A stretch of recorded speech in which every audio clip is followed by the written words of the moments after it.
और आइए शुरू करते हैं न्यूज पथ पर खबरों का सफर। सबसे पहले ऐसी तस्वीरें आपको हम दिखाते हैं जिनका जिक्र सरे रहा है। ये तस्वीरें सुर्खियों में भी है और सोशल मीडिया पर भी है। इनसे आपका बाखबर रहना बेहद जरूरी है क्योंकि चौराहे पर इन्हीं की चर्चा है। राजस्थान के पाली में खाटू श्याम मंदिर में एक भक्त ने अलग तरीके से अपनी श्रद्धा दिखाई। दरअसल वहां मिठाई दुकानदार ने 11 किलो सोन पापड़ी से खाटू श्याम जी की प्रतिमा को सजा दिया। इस श्रृंगार से खाटू श्याम और मनमोहक हो गए। अब ये सोन पापड़ी प्रसाद के रूप में भक्तों को दी जाएगी। पुणे के एक मॉल में छत्रपति शिवाजी महाराज की अनूठी प्रतिमा बनाई गई। बताया गया कि 100 फीट की यह खूबसूरत प्रतिमा कागज से तैयार की गई है। राज्य में छत्रपति शिवाजी का 350वां राज्याभिषेक समारोह मनाया जा रहा है। इसी मौके पर वहां 2 कलाकारों ने ये अनूठी प्रतिमा बनाई। कहा जा रहा है कि इसे तैयार करने में 12 घंटे का समय लगा है। राजस्थान के जयपुर में मेडिकल के छात्रों के लिए होने वाली नीट परीक्षा में एक छात्रा के पेपर पर चाय गिरने का मामला हाईकोर्ट पहुंच गया। आरोप है कि 7 मई को एग्जाम के समय परीक्षा नियंत्रक के हाथों से चाय का कप फिसला और दिशा नाम की छात्रा के पेपर पर गिर गया। दावा है कि इससे 17 सवालों के जवाब पूरी तरह से मिट गए। दिशा की माने तो उसने इसकी शिकायत वहां प्रिंसिपल और दूसरे लोगों से की, लेकिन कुछ नहीं हुआ। उसे अतिरिक्त समय भी नहीं मिला। फिर दिशा ने इस मसले पर हाईकोर्ट में याचिका दाखिल की। अब उसकी याचिका पर अदालत ने नेशनल टेस्टिंग एजेंसी से दिशा की ओरिजिनल OMR शीट समेत पूरा रिकॉर्ड तलब किया। वहीं 4 जुलाई को स्कूल प्रिंसिपल को परीक्षा सेंटर से क्लासरूम के CCTV फुटेज के साथ कोर्ट में हाजिर रहने के निर्देश दिए। दिशा के 12वीं में 99.60% अंक आए थे, लेकिन अब इस घटना की वजह से उसके डॉक्टर बनने के सपने पर ग्रहण लग गया है। पंजाब के मोगा में 2 बड़ी उम्र की महिलाओं ने 10वीं और 12वीं की परीक्षा पास कर ली। उन्होंने इसका जश्न मिठाई से मनाया।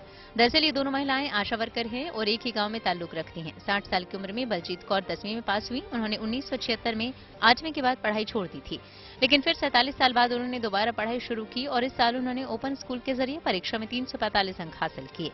वहीं 53 साल की बीवी गुरमीत कौर ने भी 12वीं पास कर ली। उन्होंने बताया कि 1987 में 10वीं पास करने के बाद उन्होंने पढ़ाई छोड़ दी थी, लेकिन अब 36 साल बाद उन्होंने अपनी पढ़ाई शुरू की और 328 अंक हासिल किए। गुरमीत कौर और बलजीत कौर का कहना है कि इंसान के सीखने की कोई उम्र नहीं होती। कोई भी अपने आत्मविश्वास को बनाए रखकर जब चाहे तब कोई भी मुकाम हासिल कर सकता है। अब इन दोनों की कामयाबी पर इलाके के लोग उनकी तारीफ कर रहे हैं। अफ्रीका में मौजूद सहारा के रेगिस्तान में भारतीय एथलीट महाश्वेता घोष ने इतिहास रच दिया। उन्होंने वहां आयोजित मैराथन ऑफ सैंड पूरी कर ली। वो ऐसा करने वाली पहली भारतीय महिला एथलीट है। महाश्वेता ने 7 दिनों तक चली इस रेस में 256 किलोमीटर की लंबी दौड़ लगाई और दुनिया की इस कठिन रेस में भारत का परचम लहरा दिया। महाश्वेता घोष अब स्वदेश लौट चुकी हैं। इस प्रतियोगिता में 1100 से ज्यादा लोगों ने हिस्सा लिया था। इस दौरान कंटेस्टेंट को अकेले रहना होता है, न उसके पास फोन होता है और न ही अपने परिवार का कोई सदस्य वहां मौजूद होता है। रोजाना एक टारगेट सेट होता है जिसे पूरा करना पड़ता है। ऐसा न करने पर कंटेस्टेंट डिस्क्वालीफाई हो जाता है। दौड़ के समय कंटेस्टेंट को अपना सामान भी खुद अपने साथ रखना होता है, यानी वो अपनी पीठ पर अपना बैग जिसमें खाने पीने का थोड़ा सामान, पानी और टेंट लेकर चलते हैं और दिन खत्म होने के बाद उसी टेंट में आराम करते हैं। जिंदगी का सफर सुहाना हो, इसके लिए सावधान रहना जरूरी है। रोजमर्रा की आपाधापी में कुछ देर बैठकर सोचना समझना भी जरूरी है कि आपके आसपास क्या हो रहा है और जो कुछ हो रहा है उससे हमारी जिंदगी, हमारा परिवार कैसे प्रभावित हो सकता है। इसलिए हॉर्न बजाकर बाखबर करने वाली खबर जरूरी होती है। और आज की ये खबर रील्स की लत से जुड़ी है, जिसका दिमाग पर गहरा असर हो रहा है। रील्स देखते हुए अगर आपको वक्त का अंदाजा नहीं होता, अगर आप रील्स देखे बिना रह नहीं पाते, अगर रात में सोने से पहले घंटों रील्स देखते हैं, तो संभल जाइए, क्योंकि एंटरटेनमेंट का ये जरिया दिमागी सेहत बिगाड़ सकता है। ऐसे कई मामले सामने आए हैं जब लगातार रील्स देखने वाले कुछ लोगों को इलाज के लिए डॉक्टर के पास ले जाना पड़ा है। आप इस खतरे से दूर रहें, इसलिए जरूरी है कि इसे लेकर सावधानी वाला हॉर्न बजाया जाए।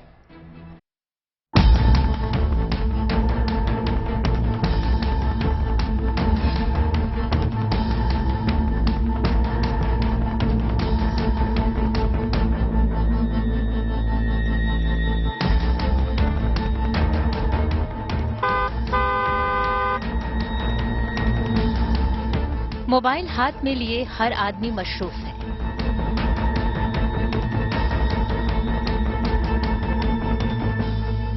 औरत, मर्द, बच्चे, बुजुर्ग, अमीर, गरीब, यानी हर उम्र, हर तबके के लोगों को मोबाइल पर एंटरटेनमेंट का एक संसार मिल गया है। इसमें कॉमेडी भी है और ट्रेजेडी भी, रोमांस भी है और एक्शन भी। ये रील्स की दुनिया है जिसमें एक पल में हंसी है तो दूसरे पल में हैरानी।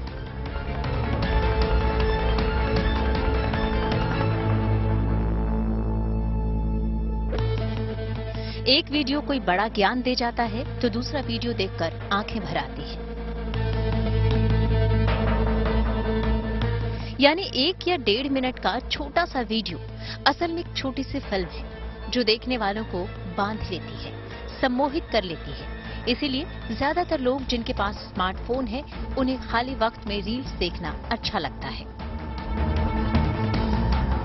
लेकिन उन्हें कब और कैसे रील्स देखने की लत लग जाती है ये पता नहीं चलता, पर इसकी कीमत भी चुकानी पड़ती है।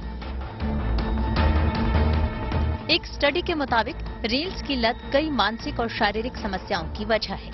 डॉक्टर्स बता रहे हैं कि रील्स देखने की वजह से दिमागी संतुलन पर असर हो रहा है। क्योंकि मामला सेहत से जुड़ा है, इसलिए जरूरी है कि रील्स की लत पर सावधानी वाला हॉर्न बजाया जाए।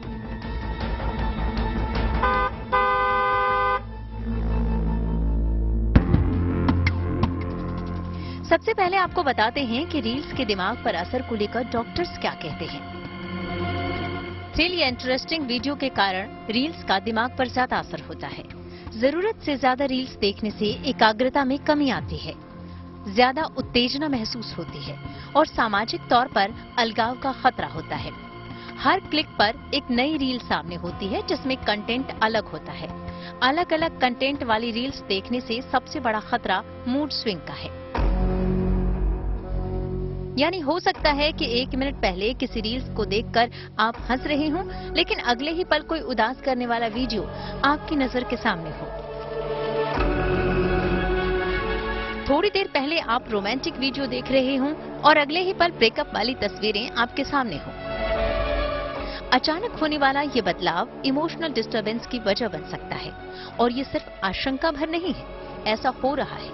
ऐसे कई युवाओं का इलाज अस्पताल में हो रहा है जिनका बर्ताव रील्स की वजह से बदल गया। उनका रवैया आक्रामक हो गया, वो घर वालों से मारपीट करने लगे या परिवार और समाज से पूरी तरह कट गए। जब घर वालों ने उनको रोका टोका तो वो हिंसा पर उतर आए और घर में तोड़फोड़ शुरू कर दी। यानी एंटरटेनमेंट की ये अनलिमिटेड डोज धीरे धीरे दिमाग पर असर कर रही है और इसकी चपेट में युवा भी हैं और बुजुर्ग भी। लेकिन खास तौर पर चिंता बच्चों को लेकर है। डॉक्टर्स के मुताबिक रील्स देखने की वजह से बच्चों की लाइफ लॉन्ग परफॉर्मेंस पर असर पड़ सकता है। इसकी वजह से बच्चों की पढ़ाई डिस्टर्ब होती है, उनकी एकाग्रता पर असर पड़ता है, साथ ही उनकी पढ़ने और बोलने की क्षमता भी प्रभावित होती है। नई स्टडी के मुताबिक 50% से ज्यादा बच्चे टीवी या मोबाइल पर जरूरत से ज्यादा समय बिता रहे हैं। लेकिन मोबाइल पर रील्स देखने की लत उनकी सेहत के लिए ठीक नहीं। ऐसे में बेहद जरूरी है कि बच्चों पर निगरानी रखी जाए और उन्हें किसी भी सूरत में लगातार रील्स देखने की छूट न दी जाए। समस्या सिर्फ बच्चों को लेकर नहीं है। डॉक्टर्स के मुताबिक अगर प्रेगनेंसी के दौरान महिलाएं खूब रील्स देखती हैं तो इसका गर्भस्थ शिशु पर प्रतिकूल असर पड़ सकता है। डॉक्टर्स के मुताबिक नवजात में इन इलेक्ट्रॉनिक गैजेट्स की वजह से कई समस्याएं हो सकती हैं। यानी जिसे आप एंटरटेनमेंट का जरिया समझ रहे हैं उसकी बेहिसाब चुनौतियां हैं। ये वीडियो आंखों से नींद उड़ा सकते हैं। रील्स की वजह से प्लेजर हार्मोन रिलीज होता है। इसकी वजह से स्लीप हार्मोन में कमी होती है और नतीजतन स्लीप साइकिल डिस्टर्ब होती है। नींद का सिलसिला टूट जाता है। इसका असर न सिर्फ दिमाग पर होता है बल्कि सेहत भी प्रभावित होती है। इस तरह देखा जाए तो लगातार रील्स देखना कई समस्याओं की वजह बन सकती है। इसलिए जरूरी है कि इस पर नियंत्रण रखा जाए और लोगों को आगाह करने के लिए हॉर्न बजाया जाए।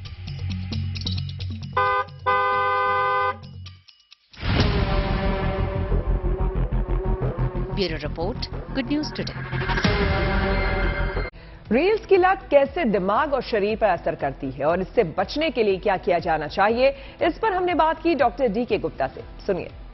हम सब जानते हैं कि हमारी बॉडी की एक सर्कैडियन रिद्म होती है जिसको हम लोग बॉडी क्लॉक बोलते हैं कि हमें किस समय सोना है, किस समय जागना है। अगर ये रिद्म टूट जाती है, अगर इस बॉडी साइकिल चेंज हो जाता है तो उसके बहुत सारे दुष्प्रभाव होते हैं।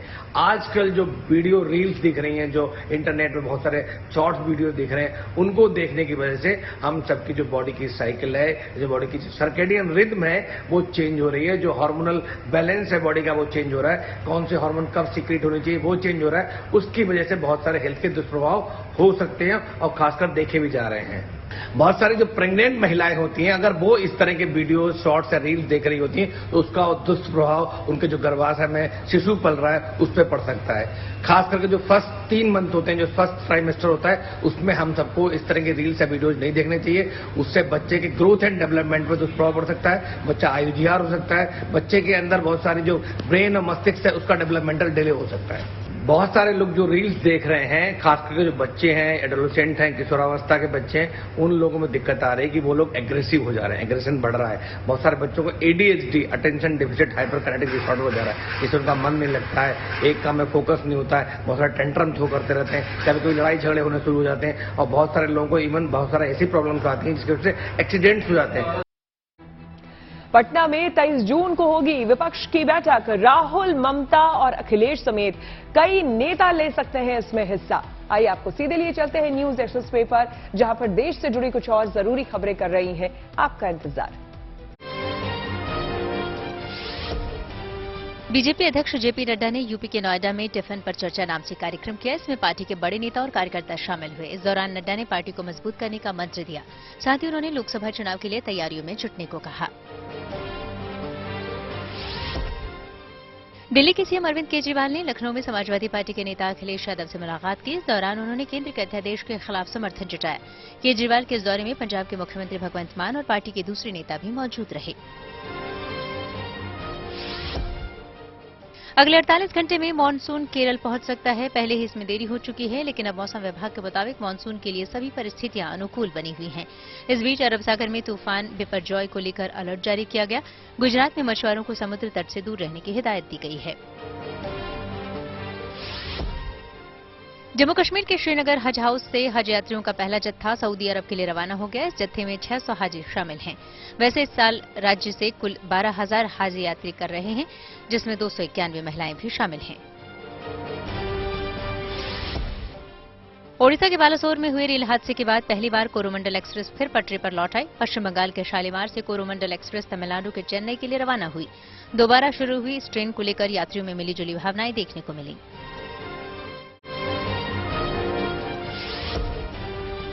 दिल्ली के सीएम अरविंद केजरीवाल एक कार्यक्रम के दौरान भावुक हो गए। दरअसल Kejriwal school of specialised excellence के उद्घाटन कार्यक्रम को लेकर बवाना पहुंचे हुए थे। इसी मौके पर वो पूर्व शिक्षा मंत्री मनीष सिसोदिया को याद कर भावुक हो गए।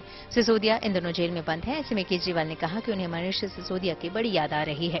केजरीवाल ने इस दौरान इशारों में बीजेपी सरकार को निशाने पर लिया और कहा कि ये लोग चाहते हैं कि दिल्ली की शिक्षा क्रांति खत्म हो जाए।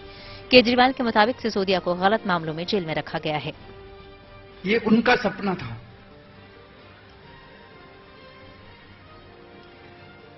ये लोग चाहते हैं कि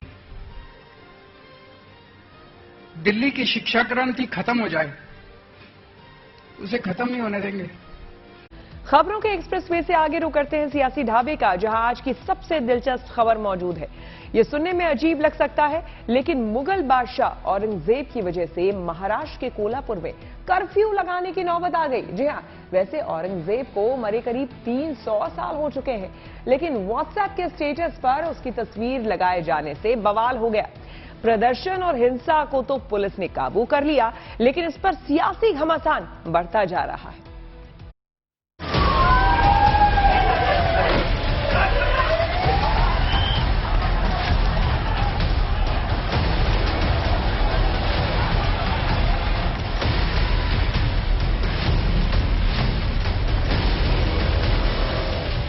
कोल्हापुर में बनने वाली चप्पल दुनिया भर में मशहूर है, लेकिन जब चप्पलों के शहर में ही चप्पलों की ऐसी हालत हो तो समझा जा सकता है कि हालात ठीक नहीं।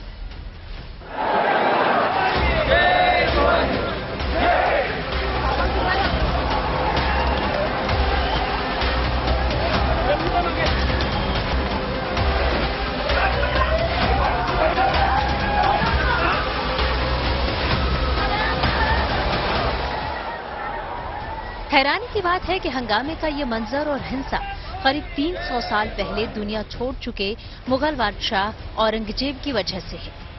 3 नाबालिग लड़कों ने व्हाट्सएप स्टेटस पर औरंगजेब की तस्वीर लगाई। इसके बाद विवाद बढ़ा और विरोध में हिंदू संगठन सड़क पर उतर गए।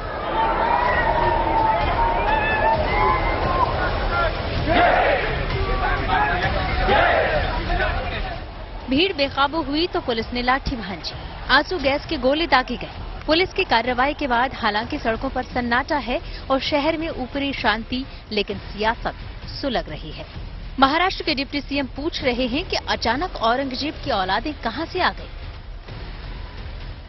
महाराष्ट्र में अचानक कुछ जिलों में औरंगजेब की औलादें पैदा हुई है, जो औरंगजेब का फोटो दिखाते हैं, औरंगजेब का स्टेटस रखते हैं, और इसके कारण एक दुर्भावना समाज में पैदा हो रही है और इसके कारण एक तनाव भी निर्माण हो रहा है।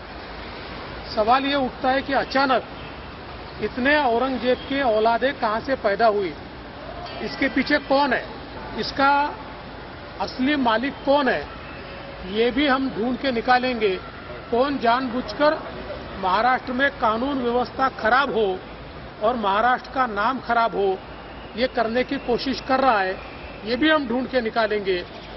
लेकिन मेरा इतना ही निवेदन है, परिस्थिति पूरी नियंत्रण में है, कहीं पर भी अभी अनियंत्रित इस प्रकार की व्यवस्था नहीं है, अव्यवस्था भी नहीं है।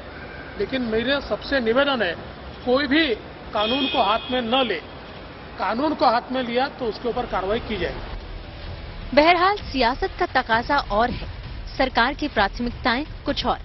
सरकार के मुखिया हर हाल में शांति व्यवस्था बनाए रखने का भरोसा दे रहे हैं और कोल्हापुर में पुलिस की कार्रवाई से ये नजर भी आया। लेकिन विपक्ष का आरोप है कि मौजूदा सरकार से महाराष्ट्र संभल नहीं पा रहा। देखिए, राज्य में कानून व्यवस्था बनाए रखने की जिम्मेदारी सरकार की है। गृह विभाग और गृह मंत्री जी लगातार सभी अधिकारियों के साथ संपर्क में, मैं खुद पर्सनली अधिकारियों के साथ संपर्क में हूं और कानून व्यवस्था बनाए रखने के लिए सभी लोगों ने सहयोग करने की आवश्यकता है, ऐसा आह्वान भी मैं करता हूं। This is a failure of the government in power, क्योंकि जब ऐसे होता है तो वो विरोधी पक्ष का काम नहीं होता देश शांत रखना। सत्ते में जो होता है, जो होम मिनिस्ट्री में बैठते, उनकी जिम्मेदारी होती है। And peace is a responsibility of part of governance. Maharashtra में धार्मिक मुद्दों पर तनाव और हिंसा की घटनाओं के पीछे विपक्ष एक सियासी एजेंडा देख रहा है। महाराष्ट्र का चुनावी दंगल बीजेपी और विरोधी पार्टियों के लिए बेहद अहम है और मौजूदा सियासी संतुलन देखते हुए वहां कड़े टक्कर की उम्मीद की जा रही है। कहने की जरूरत नहीं कि धार्मिक आधार पर होने वाली गोलबंदी विपक्ष पर भारी पड़ सकती है। इसलिए कोल्हापुर हिंसा के बाद शरद पवार ने सरकार की मंशा पर सवाल उठा दिए। समझो किसी का पोस्टर कुछ दिखाया या बताया, इसलिए लोग में हमला करना, एजिटेशन करना, इसकी कोई आवश्यकता है? हे आमच्या राज्यात सहन होणार नाही।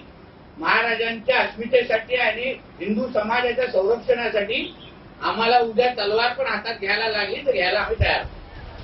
कोल्हापुर की हिंसा कानून व्यवस्था का मसला है, जिसमें पुलिस ने तेजी से और सख्त कार्रवाई की। आज नहीं तो कल अमन चैन लौट आएगा, लेकिन करीब आ रहे चुनाव को देखते हुए ऐसे तनाव फिर न हो, इसके लिए पुलिस और सरकार को हर दिन सतर्क रहना होगा। Bureau report, good news today. और न्यूज पथ पर अब आपको लिए चलते हैं धन बाजार, जहां शेयर बाजार से लेकर कारोबार तक की सभी अहम खबरें होती हैं और इसका सीधा रिश्ता आपकी आमदनी, आपकी जेब से होता है। तो तेज रफ्तार खबरों के बीच ये जरूरी खबरें छूट न जाए, इसलिए सीधे आपको लिए चलते हैं धन बाजार। शेयर बाजार में लगातार तीसरे कारोबारी दिन तेजी रही। सेंसेक्स 350 अंक उछलकर 63,143 पर बंद हुआ। निफ्टी में भी 127 अंकों की तेजी रही, ये 18,726 पर पहुंचा। दिल्ली सर्राफा बाजार में सोने की कीमत में 25 रुपए की उछाल देखी गई, जबकि चांदी 150 रुपए नीचे फिसला। दिल्ली में अब 10 ग्राम सोने की कीमत 60,800 रुपए हुई, वहीं 1 किलो चांदी की कीमत 72,800 रुपए। केंद्र सरकार ने किसानों को बड़ा तोहफा दिया। सरकार ने खरीफ फसलों की एमएसपी यानी न्यूनतम समर्थन मूल्य में बढ़ोतरी को मंजूरी दी थी। इस फैसले के तहत धान के एमएसपी में 143 रुपए की बढ़ोतरी की गई। अब 1 क्विंटल धान के लिए एमएसपी 2183 रुपए होगी। वहीं मूंग के एमएसपी में सबसे ज्यादा 10.4% बढ़ोतरी की गई है। इस बढ़ोतरी के बाद अब 1 क्विंटल मूंग के लिए एमएसपी 8,558 रुपए तय की गई है। इसके अलावा सोयाबीन, तिल, कपास, मूंगफली, जवार, बाजरा, रागी, मेज, अरहर दाल, उड़द दाल, सूरजमुखी बीज के समर्थन मूल्य में भी बढ़ोतरी की गई है। मारुति सुजुकी ने अपनी of road car Maruti Suzuki Jimny launch की। इसकी शुरुआती कीमत 12.7 लाख रुपए है, जो कि एक पेट्रोल मैनुअल वेरिएंट होगा। वहीं इसका top end variant petrol automatic होगा, जिसकी शोरूम कीमत करीब 15 लाख रुपए रखी गई है। आरबीआई की एमपीसी यानी मौद्रिक नीति समिति की 3 दिवसीय बैठक मंगलवार से शुरू हो गई है। 8 जून को आरबीआई रेपो रेट को लेकर अपना फैसला सुनाएगा, जिसका सबको इंतजार है। यानी लोन सस्ता होगा या महंगा, इसकी तस्वीर 8 जून को साफ हो जाएगी। हालांकि आर्थिक जानकारों का मानना है कि आरबीआई रेपो रेट में कोई बदलाव न करके लोगों को राहत दे सकता है। रुक करते हैं प्रगति मार्ग का, जहां ऐसी खबरें हैं जो कि देश की तरक्की, प्रगति और लोगों की काबिलियत दिखाती है। माता पिता के बाद अगर बच्चों का जीवन संवारने में किसी की बड़ी भूमिका होती है तो वो है शिक्षक। और अगर शिक्षक सूरत के उन शिक्षकों जैसे हों जिन्होंने छात्रों की फिक्र में दिन रात एक कर दिया, तो होनहार छात्रों को मंजिल पाने से कोई नहीं रोक सकता। सूरत के एक सरकारी स्कूल ने शिक्षकों ने कुछ ऐसी ही मिसाल पेश की है।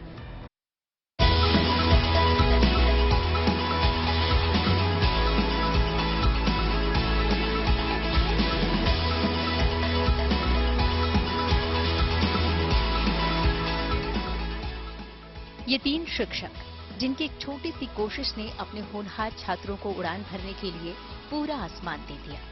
अंधेरे में रोशनी की उम्मीद नहीं, रोशनी ही ला कर दे दी। ये घर, जिसे अब शायद झोपड़ी भी ना कह सकें, सूरत के गोड़ातरा इलाके में डॉक्टर अब्दुल कलाम विद्यालय में पढ़ने वाले छात्र विक्रम देवी पूजक का है।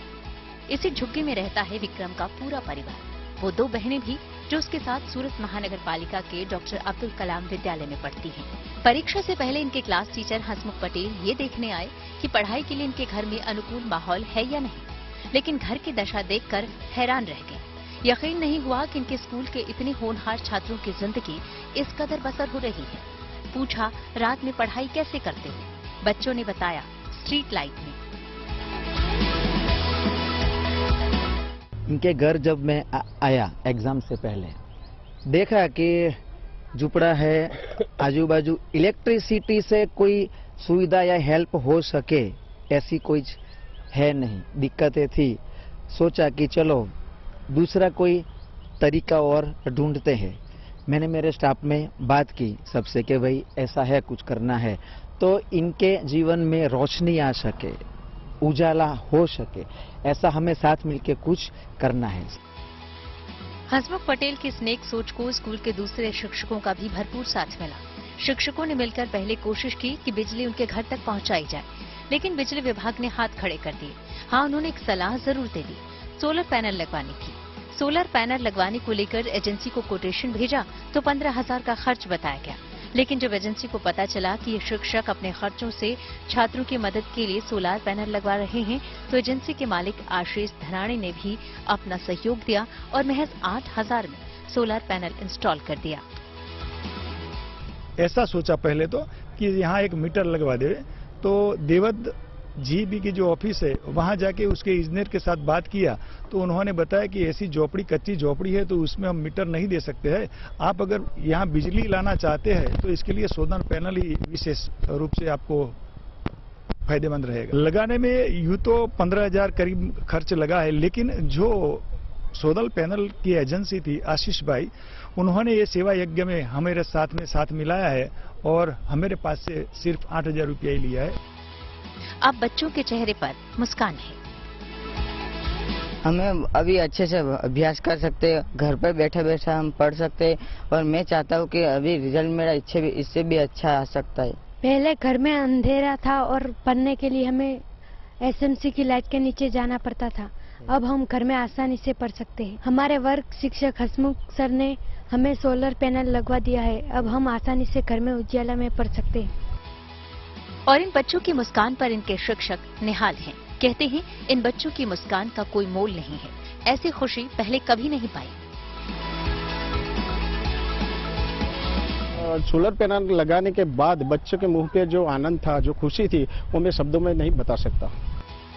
सूरत के डॉक्टर अब्दुल कलाम विद्यालय में पढ़ाने वाले इन शिक्षकों ने स्कूल की दीवारों पर सजाए गए अब्दुल कलाम के इन विचारों को सिर्फ पढ़ाया नहीं, जी कर भी दिखाया।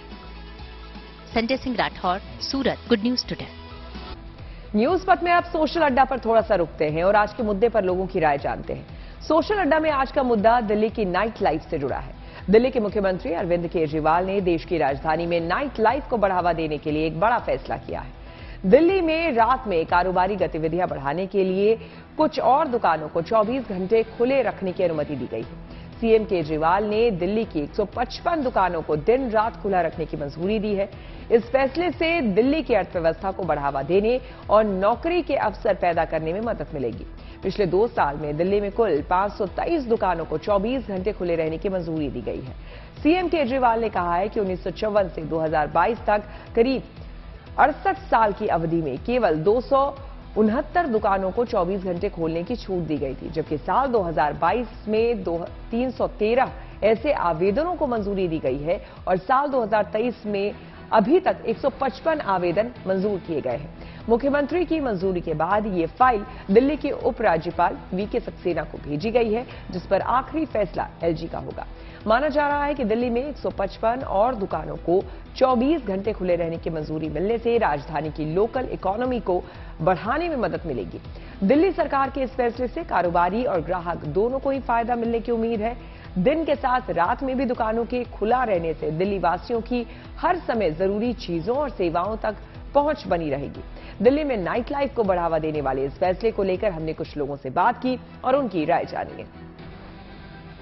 दिल्ली सरकार ने अब ये फैसला लिया है कि दिल्ली की जो नाइट लाइफ है उसे सुधारा जाएगा। जो रेस्टोरेंट, बार है, मार्केट है, उसे रात भर ओपन किया जाएगा। जैसे हम जानते हैं कि सीपी में 12 बजे के बाद भीड़ कम हो जाती है, रेस्टोरेंट बंद हो जाते हैं। तो अब अगर ये खुला रहेगा तो यंगस्टर के लिए कैसा रहेगा?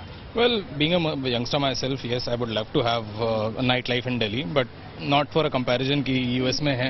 मतलब ऐसा कोई कंपैरिजन नहीं कर रहा हूँ कि मुंबई में है या कनाडा में है या यूएस में है, तो इसलिए दिल्ली में होना चाहिए। अगर मैं पास्ट इंसिडेंसेस को भी देखूं तो काफ़ी कुछ मतलब इतना सिक्योरिटी नहीं है यहाँ पर दिल्ली एनसीआर में। लाइक इन सीपी एरिया में अगर मैं देखूँ तो 12-1 बजे तक सब बंद होने के बाद लाइक प्रीटी इनसिक्योर हो जाता है लोगों के लिए। But for guy like me, yeah I am okay with it, why not. But yeah for अगर दिल्ली गवर्नमेंट अगर ऐसा कर सकती है कि हाँ अगर हमें सेंस ऑफ सिक्योरिटी भी हो तो या वह सारे यंगस्टर्स उसको अप्रिशिएट ही करेंगे, I believe.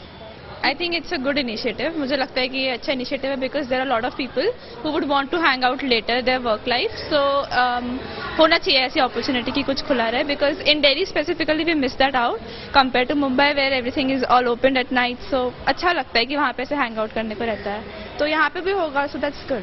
I think open होना चाहिए, मतलब कंसिडरिंग वो लाइक पुलिस लाइक प्रोटेक्शन वो उसको साथ में रखे। अदरवाइज तो थोड़ा अनसेफ तो है ही। सो लाइक 50-50 है मेरा। खुले रहेंगे सारे मार्केट्स एंड ऑल तो फिर लाइक एंगेजमेंट रहेगा, तो फिर लाइक अगर सुनसान जगह पे लाइक दिल्ली में लाइक थोड़ा अनसेफ है ना सुनसान जगह, तो अगर खुले रहेगा तो लाइक एंगेजमेंट रहेगी तो सेफ होगा थोड़ा, और लाइक पुलिस भी होगी तो सेफ रहेगा सब लोगों के लिए। तो आप इंजॉय करने आओगे रात को? आई गेस मतलब थोड़ा टाइम लाइक एकदम से पेरेंट्स नहीं अलाउ करेंगे, बट इनिशियली जब सब लोग लाइक आने लगेंगे तो फिर लाइक ऑब्वियसली सभी एंगेज हो जाएंगे उसमें। बिकॉज ये बेटर है। कोई रात में काम करते हैं ना, किसी का नाइट शिफ्ट होता है, कोई रात 12 बजे तक काम करता है, for them it's very easy. Otherwise अगर जिसका इट्स जो मार्केट होता है they are only privilege after, जो 5 बजे के बाद होते हैं वही लोग एंजॉय कर पाते हैं।